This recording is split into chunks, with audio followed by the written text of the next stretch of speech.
Hi guys, and welcome back to my channel.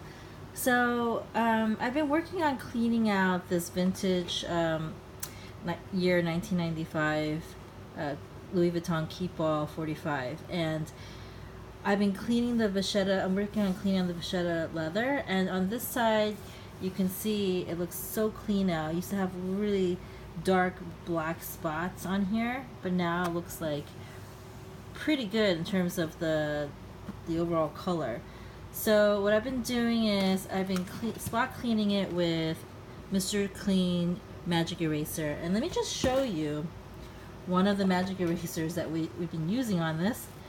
Look how dirty this magic eraser is. This just took off all that dirt. And after you clean it with the magic eraser, you go in and you use some saddle soap. It could be any kind of saddle soap, and this one's cheap, it's $6.95, and it cleans and smooths out the leather after you clean out with the magic eraser. It looks like this, the soap. So what you do is you take a microfiber clean cloth and you wet it, and then you add a little bit of soap to it, and then just a tiny bit goes a long way.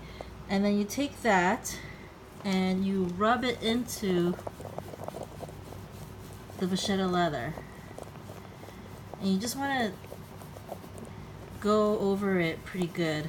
And don't worry if it looks like it's, see how it's turning the leather a darker color. Don't worry about that, because it's going to dry this color, which is the honey color of the leather, the Vachetta.